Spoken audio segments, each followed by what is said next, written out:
So welcome everyone. Thank you for bearing with us with the technical difficulties. We are B3 joining you today for the LGBT Center South's weekly chat titled Touchy Subjects. And today we are going to be talking about some myths and misconceptions about HIV. And I will introduce myself. My name is Carlos, and I am with Children's Hospital Los Angeles, working on the B3 program, which is I'm one half of the facilitators of the B3 program, which is a anti-stigma and empowerment program for queer male-identified folks of color who are living with HIV in LA County. And that's it about me. Why don't you introduce yourself, Lemon? Right, yes. Hi, everyone. My name is Lenworth Poyser, Lenny for short. I'm also a health educator for the B3 project here at CHLA, partnered with the LGBT Center. And yeah, we're going to get into some things. We're going to get into some conversations, and hopefully you all, can maybe find out or learn something new. Yes. Okay. Sorry, I was just opening the question sheet that we had. Okay. So, like we said, we're going to be chatting about some common myths and misconceptions in regards to HIV and the topics surrounding HIV and AIDS. So what we know right now, what we're going to be talking about right now, comes from 40 years of gathering information, because this year in 2021, I believe, is the 40-year anniversary of the first documented case of HIV. And Los Angeles was actually one of the, founding areas, one of the ground zero sites for HIV research and stuff like that. So yeah, everything that we're going to be talking about today is from 40 years of experience. And yeah, we hope to debunk some of your common myths and misconceptions. Okay. Let's start off with the first one, Lenworth. Where did HIV come from? Well, we all know that HIV, was sent to us from planet Xenu. No, I'm kidding. So we don't really know. We don't really know where HIV came from. And I'm sure one of the biggest myths that people have heard is that, like, oh, well, it came because, somebody had sex with a monkey in Africa. And, he continued to have sex with a bunch of people on a plane. And, he moved around because, he was a flight attendant and all this other stuff. But, none of that has been confirmed. None of that, it has not been confirmed whether HIV actually originated in Africa. That's just like an assumption, or that it even mutated from monkeys. These are all assumptions that were made. So the reality is although there might be some hunches that people have, or people in the HIV community might have, there really is no answer. So that's a big myth that we want to dispel today. Yes, thank you. And I think that that's probably one of the biggest questions when we're talking about HIV is, where did it come from? And I think that researchers really cling to the idea that it did come from like transmutation and hopping of species from primates to humans by way of consuming animal parts, from bestiality or sex with animals, because pretty much all animals have like a very similar HIV virus that happens in their body, right? But it's only specific to their species. And so, like primates or felines and humans, they all have their own HIV form. Well, IV, you know, Yes, IV. immune Yeah, yeah, virus. yeah. Hmm. Yeah, immunodeficiency virus. And then we've heard, um, yes, there was a story of like quote unquote patient zero whose name was like Gaitan or something like that, who was a flight attendant, who that's how like HIV was supposedly spread across the world, was someone who was a flight attendant, was had it and didn't know it before it was really discovered, and then did uh, transmitted it to different people. But that was also debunked as well. And so we also want to just give people uh, space to believe, like whatever it is they want to believe, especially right now when we're dealing with things that are very similar in terms of like COVID. We're like, where did COVID come from?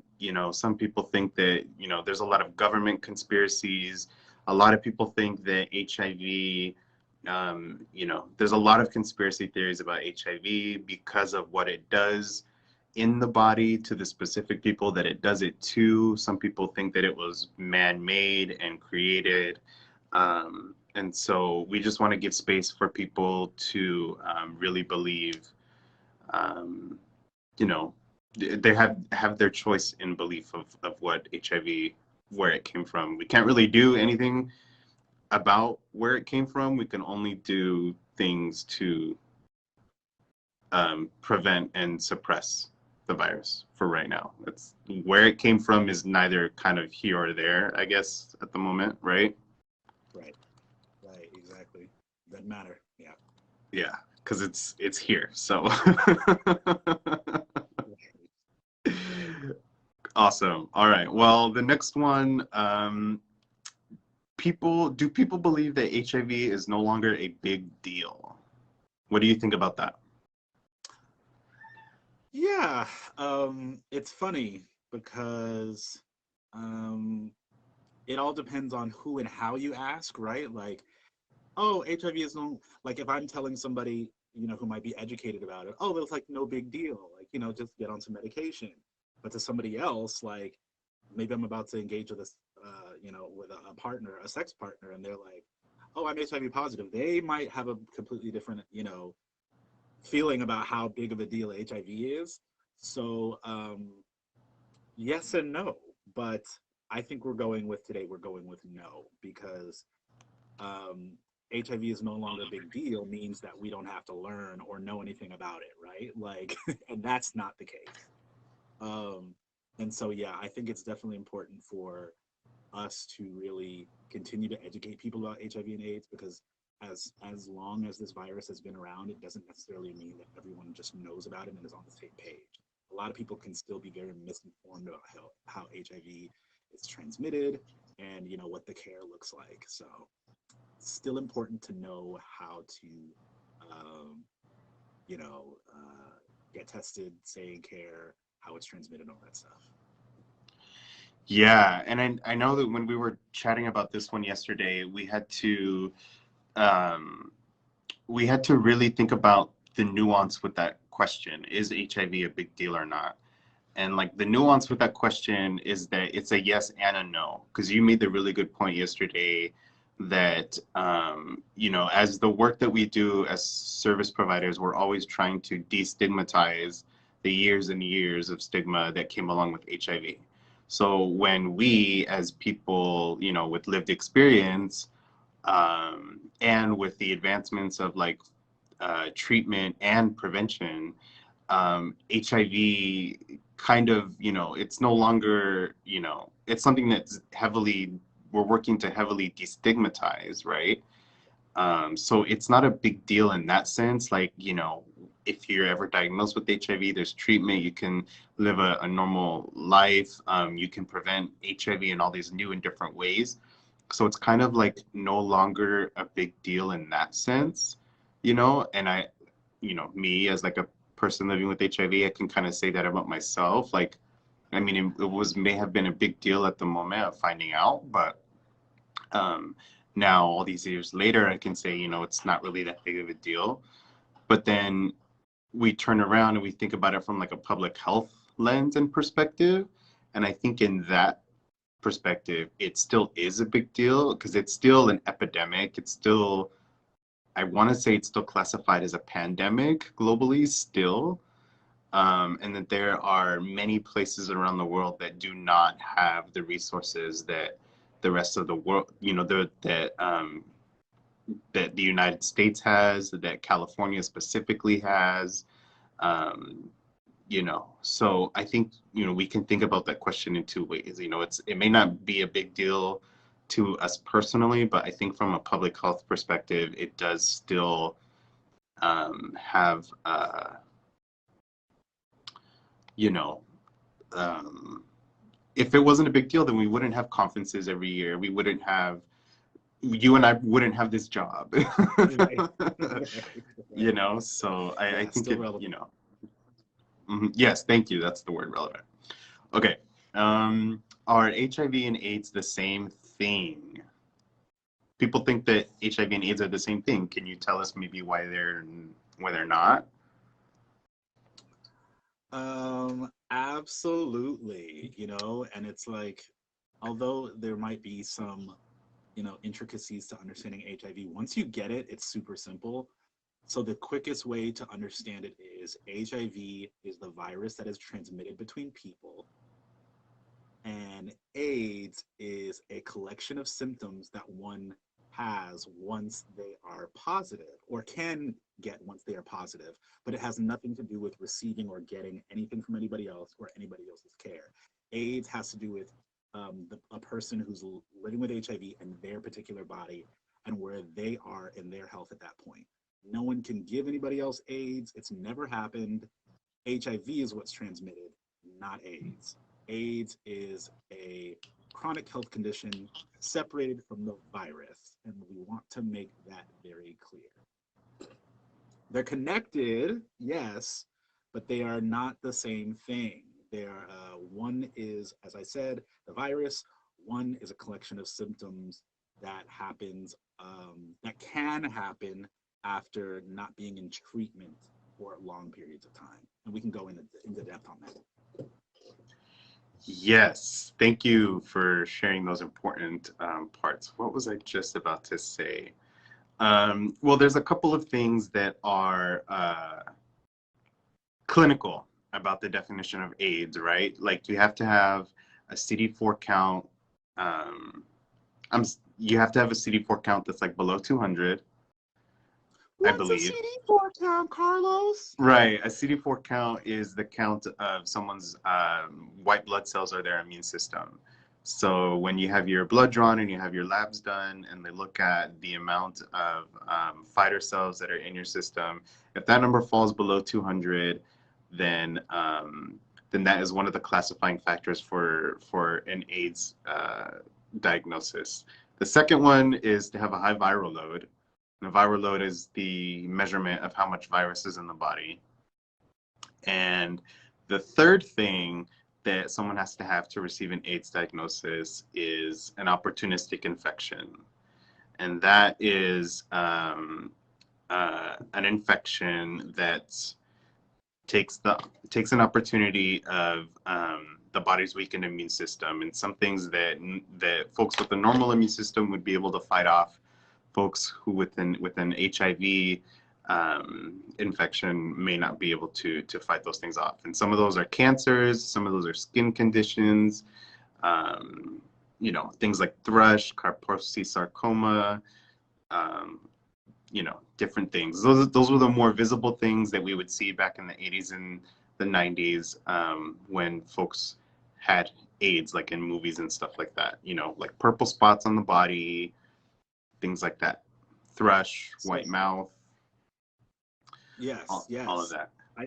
I definitely want to add too that that the difference, another like thing that kind of makes it easier to remember the whole difference, is that again, HIV is the that's the virus that attacks your T cells or your CD4 cells, which is basically the cells that make up your immune system, and you want as many of those copies as possible.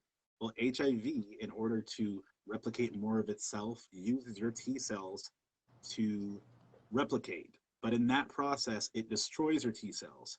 So what HIV really is doing is slowly deteriorating the immune system. And so that's why you want a high T cell count, but you want a low viral load, if that makes sense.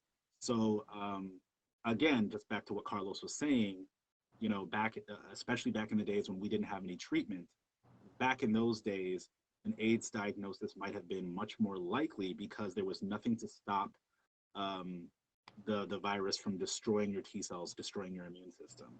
Now that's why we have medication, and that's how we can stop the process. We can stop HIV from destroying the immune system and the T cells that make up the immune system.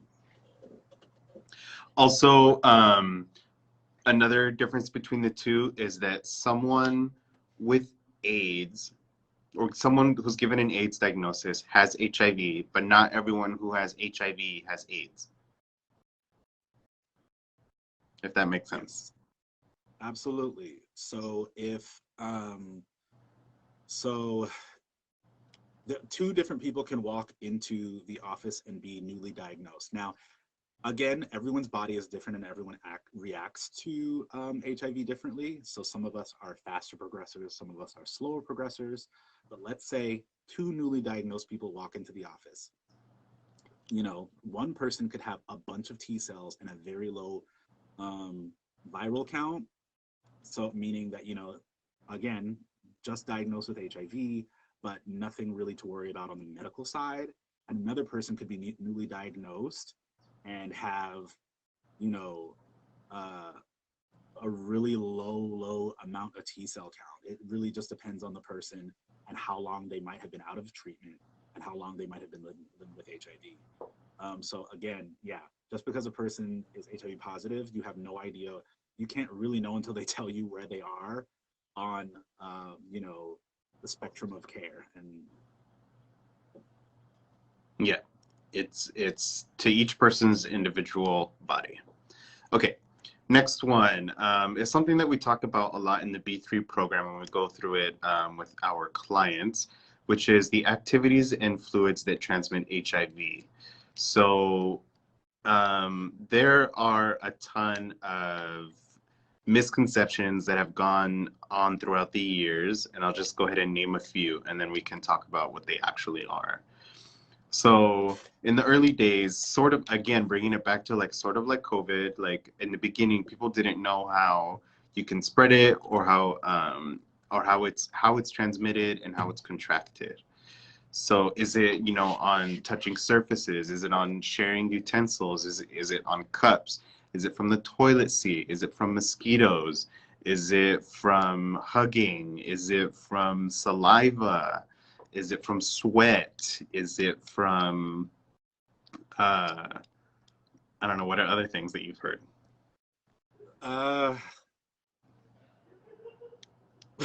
You named all of them. Did you already say sharing utensils? That's the one that always comes to mind. Yeah, Like yeah. sharing plates and utensils.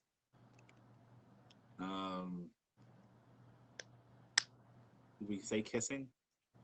Yeah, or saliva. Or how about like the Right. sharing the same swimming pool, Oh or my God, right. or the gym, Right. you know, stuff like that. So all of those things that we've heard, ridiculous things that people really did believe in the earlier days of the HIV epidemic, where people were scared to, you know, hug someone that they knew that had HIV, or to kiss them, or share the same cup as them, or you know, other ridiculous things like swimming in the same pool, you know, stuff like that. So let's go through really quickly what are the actual fluids that transmit HIV, and then the activities as well. So what are, I think there's 5 fluids. Oh yeah. Oh yeah. And I mean, again, that fifth one is Dr. Belzer. he was not impressed by the fifth one, but it's fine. Like we'll include it. And I feel like Dr. Belzer is like he's an expert. So, but I think it's definitely important to include for sure. Um, so obviously, I think many people are familiar with blood, right? Yep. Many people are also familiar with semen. Like those are the two that everyone is like, okay, like we know that. Um, but of course, there are two that a lot of people tend to forget, which would be, especially a lot of our young men, um, which is vaginal fluid and breast milk. And that's something that a lot of people don't think about or remember. So something to remember there as well. And the last one would be anal secretions or anal mucus, however you want to put it. Yes, thank you so much. And I've even heard people go as far as like cranial fluid, but you know, who but a surgeon is handling cranial fluid unless you're getting like a spinal tap or something. I don't know. Yes. So that was the fluids and the activities that support HIV transmission would be sex, Intravenous, or just needle use in general. needles sharing, Needle sharing, right? Exactly. childbirth, Right, or childbirth, yeah. or they call that Or like in vertical vitro, transmission. mm-hmm, mm-hmm. Blood transfusion, Right. and maybe there's one more. Uh-oh. Well, either way, none of Oh, those. medical injury, right? Did we already talk about that? Did we mention that? Yeah, but I guess that could be classified as like blood or like Right. needle or, but either way, none of those things. You can do all of those things, but unless HIV is present,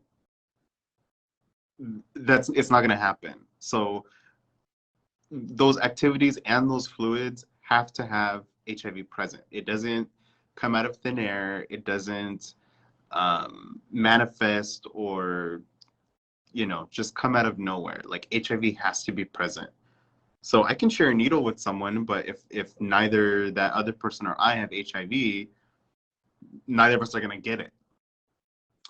I'm actually glad you brought that up because like I have heard from some participants in the past that like probably some really homophobic people they're surrounded by were telling them basically that gay sex is what created HIV.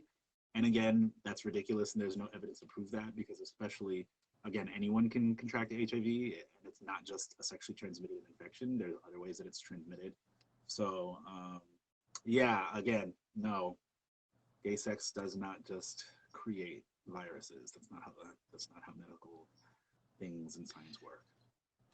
Exactly. Yeah, and that brings us to one of the next topics, which is well, there's a few. That only gay men get HIV. And we know that to not be a fact because literally any person can get HIV unless you're a part of a really small, tiny population somewhere in Europe that like was born without the HIV receptor gene or something like that. Yeah. But literally everyone can get HIV if you're any gender, any sexual orientation. If you are a living human, you are susceptible to getting HIV. Even if you are the Virgin Mary herself, if she has if the Virgin Mary has a needle stick and that it's a contaminated needle, Right. And and then and I don't want to go too far with this analogy, but I remember there are virgins who are born with HIV as well. Like there are kids who are born with exactly, HIV. So, exactly. you know, No, that's great. And then also another myth or misconception is that, pertaining to gay men, that only bottoms get HIV. So if I'm a top, then I'm safe and I won't get it. No, I always like to preface and tell people that, the presence of other STIs can break down your barriers to receiving other infections, as well as if a person has a higher viral load and you're coming in contact with some of their body fluid, maybe that anal mucus that we're talking about, maybe some blood. It happens. It's slightly less common, but it can happen for sure. Yeah, exactly. I've heard that so many times, that like I'm a top, I've heard that so many times working in the field and doing HIV testing and whatnot, and then having to just educate, folks and let them know that, that doesn't really mean much. I guess that comes from just, I think perhaps bottoms may have a bigger risk of contracting HIV. But you and I have always said, like, well, where does a bottom get HIV from? A, Exactly. Someone a who's top. top, or and then we start talking about people who are versatile and who do both, and and so yeah. Right. And then when we go back to talking about like HIV manifesting itself out of nowhere, is when we start to talk about like HIV is a punishment for doing certain kind of acts or for being quote unquote Mm-hmm. promiscuous. Um, Right. and that I think comes from, I want to say, like religion and people's Religious beliefs in like, extremism. yeah, from extremism, from fear-based religion, from cultural taboos, um, that homosexual activity is punishable by God, by this virus, and that is your punishment for the sin of being gay, right? And we know that that is not true. Because Should I go into my why? rant? You speak on it. Yeah, I always like to tell people, especially young gay men, like I think it's really important that they know this, that like, yes, there's a high prevalence of HIV in our community, but if you really just break it down to some of the social determinants and you look at some of the reasons why it happens and why it's so prevalent, you'll realize that like it's not some, it's not something from God, it's not anything spiritual based, it really is just science. So some of the things to think about is because we are a minority, our sexual networks are smaller than the rest of the community. So that's one. Especially men of color, we tend to have sex with people who look like us. So if you're already a sexual minority and you're a racial minority, your sexual networks just shrunk a bunch. There's that. Then, because of the kind of the ways that HIV is transmitted, men who have sex with men are just, because of the kind of sex that we can have because of our bodies and the way that our bodies are set up, we can transmit HIV and contract it faster. Meaning, if I'm verse, and because we know that booty holes, anuses, and vaginas are much more receptive to receiving HIV, I can bottom today and become positive, and then in my next session, I can top tomorrow and infect another partner more quickly. Whereas a cisgender woman would not be able to pass on the virus as quickly as a versatile or you know um, whatever man. So when we also are looking at, for instance, this whole judgment thing about like, oh, well, this is for gay people. Also, that can't possibly be the case because, again, like the lesbian community or women who mostly sleep with women are actually one of the sexual demographics who have the least risk for contracting HIV sexually, even more so than their heterosexual counterparts. So it's not a gay thing. It really is just about the body parts and the acts that are involved and who is involved and the smaller sexual networks. So there's a lot of different layered reasons. And then on top of all of that, we can get into, access to care. We can get into homophobia. We can get into lack of health care, and all those other things that impact queer people and queer people of color especially. So when you look at all of these little things, you begin to realize what makes a young queer man more susceptible. It's not a judgment, just science. Thank you for that insight, Lenworth. Next, we have HIV is a death sentence, and I hear that all the time. Um, I think that that does come from the earlier days of the epidemic and fear messaging, and perhaps, yeah, just fear-based messaging in the educational system, in the messages that maybe the government has put out in the past.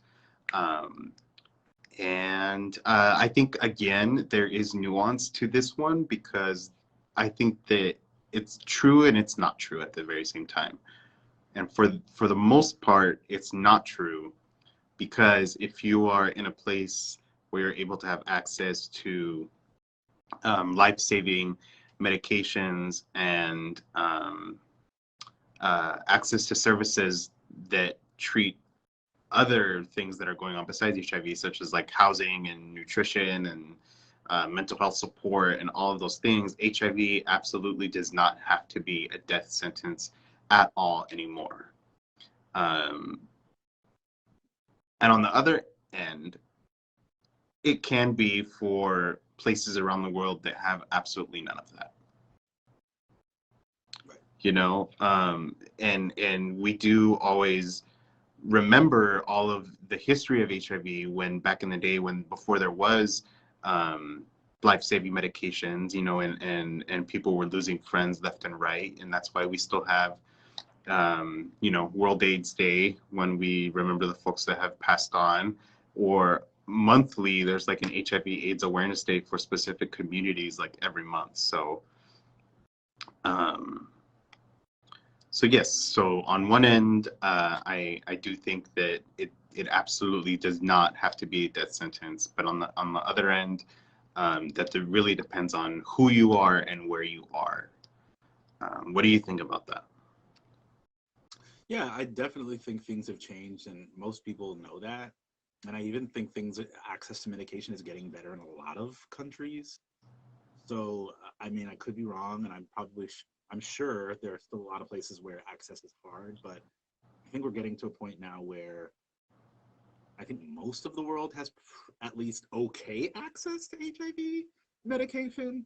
So I think we're moving away from that scary place. But again, something that we've learned too is that because of the stigma of HIV, not everybody is accessing HIV care as much as they really could.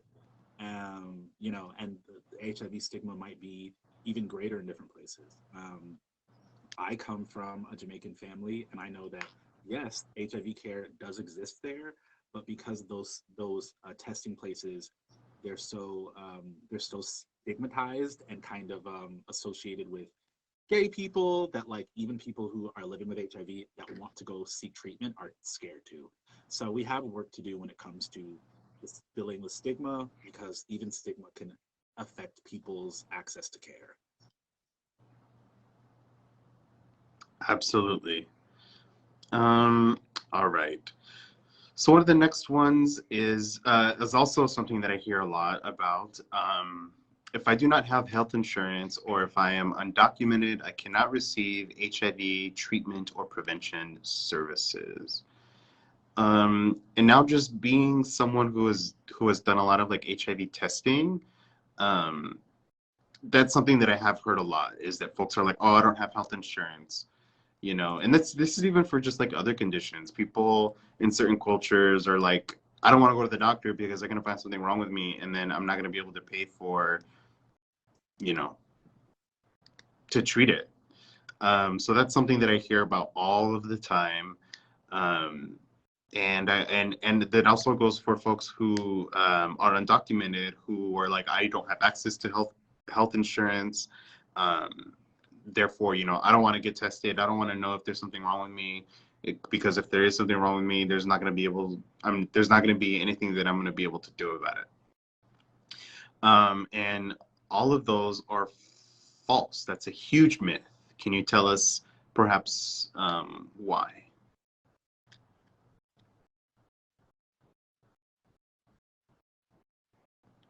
Can you repeat that question? I'm sorry. Yeah. Can you tell us why it's a myth that people who don't have access to health insurance, whether they're undocumented or not, or they don't have state health insurance or employer health insurance, that they can still receive HIV treatment and prevention services because of. You throwing me a curveball, but I think it's because of Ryan White. Yes. Am I right? Exactly. Okay, thank That's God. exactly what. I was like, Ryan White covers everyone. Like, Ryan White does not discriminate. But I was like, ooh, I don't know if I've heard that question asked in that particular way. So that's why I was like, wait a minute, hold on. Yeah. Yeah. What is so Ryan White, the Ryan White Care Act. Right. So in the earlier days of the HIV pandemic, there was a young boy his name was Ryan White, and he became HIV positive through a blood transfusion and through a lot of you know really upsetting things that he experienced, discrimination that he experienced in his community. Even at the young age of like maybe 11 or 12, he started becoming an HIV and AIDS activist, and speaking to a lot of these people in power about why HIV treatment should be basically free, and low cost for everyone. And so, long story short, in his honor, that act was passed, and so now HIV care in general is basically free for anybody who needs it. So that you shouldn't have to pay a sum to be able to live, just because you're living with HIV.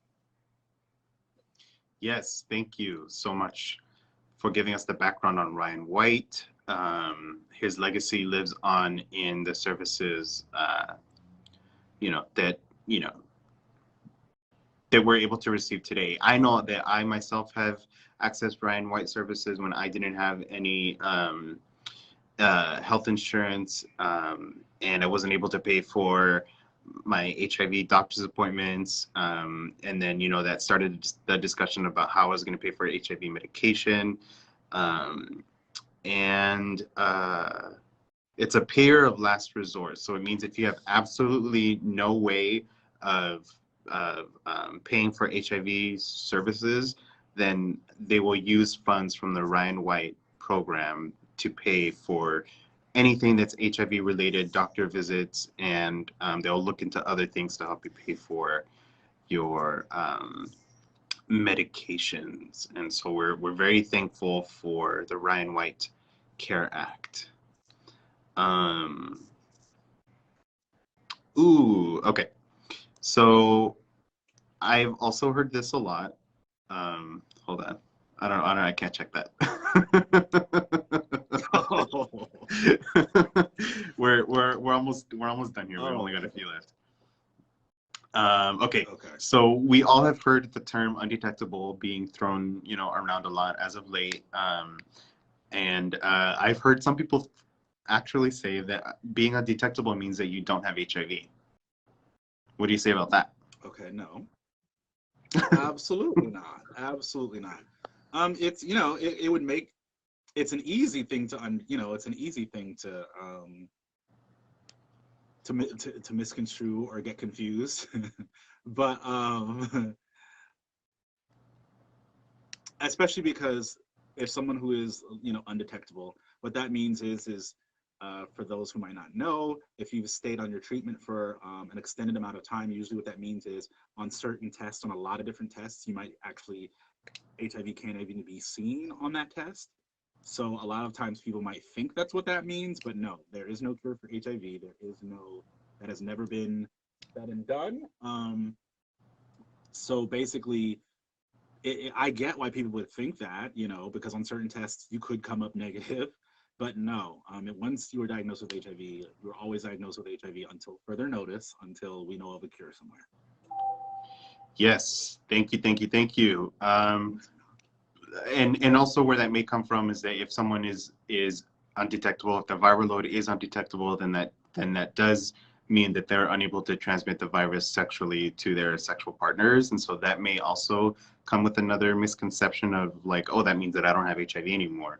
But that's incorrect. So that kind of takes us into the next one, which is I don't need to take my meds if I feel fine, or I can control my HIV homeopathically. Can you tell us why it's important to always take your meds, even if you feel fine? Ooh, yeah. Because HIV doesn't, because HIV is, working on a cellular level, it can be affecting your bodies in ways that you might not even know or feel it. Like, you know, you're not going to know if you're losing T cells, So that's what your HIV medication is really stopping from happening. It's stopping your T cell count from going down. It's stopping HIV from replicating and making more copies to then destroy your immune system. So that's why it's so important to stay engaged with your medication. And also because, yes, there are definitely things that that are a part of your health that make it better for your immune system. Good rest, good sex, exercise, nutrition, all of those things support your immune system. Good sleep, all of those things. However, none of those things can completely stop HIV from replicating. And so as all my years in prevention, I've never seen it go well where someone who claimed that they didn't need their HIV medication anymore, that they wouldn't eventually need it. There's going to come a day when, they're going to need that medication again. So I definitely think that's important. Yes, thank you. Okay, two more, and then we'll wrap it up. Not disclosing my HIV status is illegal. You give me all the hard ones. Okay, no. Yes, Well, I can talk to a little bit more about that, just from like personal experiences. I've had experiences where I may have hooked up with people and maybe they didn't pay attention to my Grindr profile where it said positive, or maybe it didn't say anything. Maybe it was a heat of the moment kind of moment, and there was no HIV disclosure. I knew that I was adherent to my medication and that I was undetectable from my last lab visit, and something happened, or maybe even something happened that didn't even warrant a transmission possibility, and someone has been like, I'm going to take you to court, you didn't tell me, and you're like threatening legal action for not disclosing my HIV status. And in certain places, like here, we're in Los Angeles, California, you cannot, in court, to be able to be like, I don't know what the word is, prosecuted or whatever for not disclosing an HIV status. The only way that can happen is if they can prove some sort of malicious intent, some like premeditated attempt to literally transmit the virus to someone else on purpose. And that has happened. We have heard cases where people will intentionally try to transmit, HIV, but that's not what we're talking about. We're just talking about, intimate partner moments where disclosing your HIV status is the issue at hand. But like I specifically mentioned California because in many other states around the country, there are HIV criminalization laws that are very problematic, and there are lots of activists around the country who are doing the work to dismantle HIV disclosure laws in the name of stigma, in the name of just being on the right side of history, I guess. And you mentioned one thing already, that there's no cure for HIV at the current moment. There's no vaccine for HIV at the current moment. There's always news coming out every single day about pharmaceutical advancements for HIV.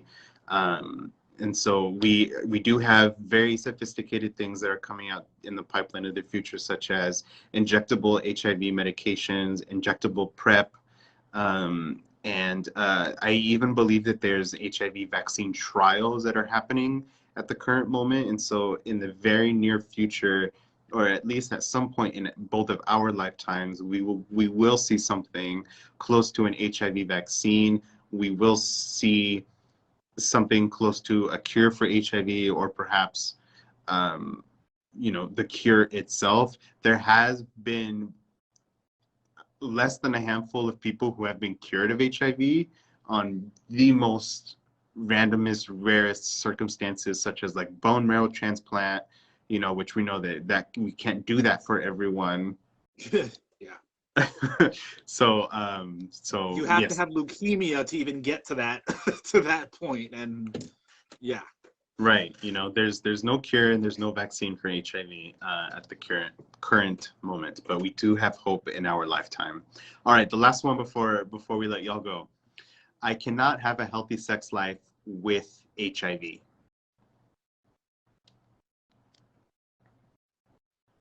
Shit.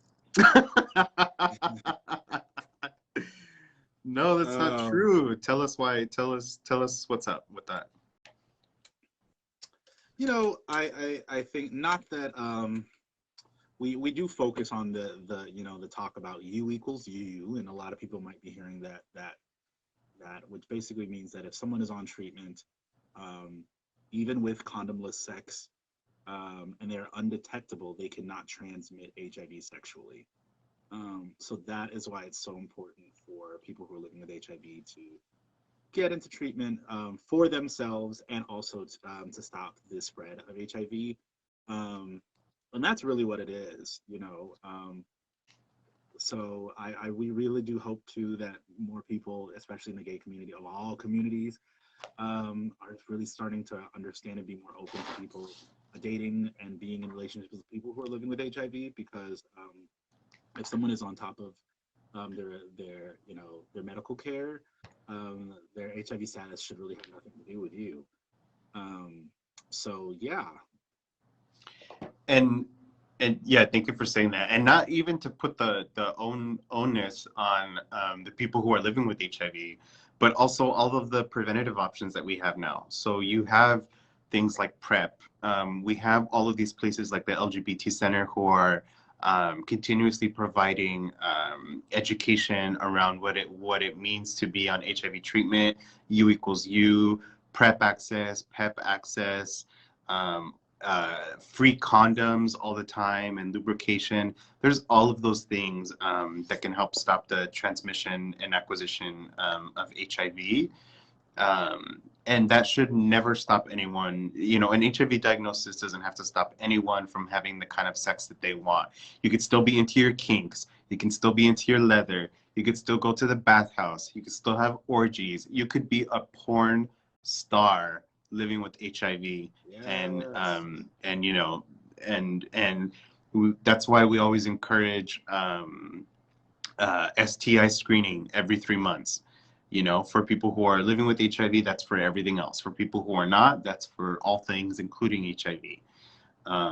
And, just having open dialogue and conversations with your partners, and all of those different things. It does not mean that, it may seem like that in the moment, like, oh my gosh, I just was diagnosed with HIV. I don't know how I'm ever going to have sex again. No one's ever going to want to have sex with me.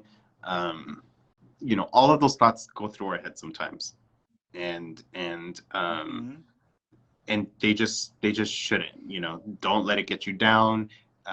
Be empowered. Go to places that are gonna be affirming of your status. Talk to other people who have similar mindsets, and yeah. Have all the sex you want. Absolutely. Have all the great sex that you want. Condomless, with condoms. whatever suits your needs as a person with human sexual desires. Yeah.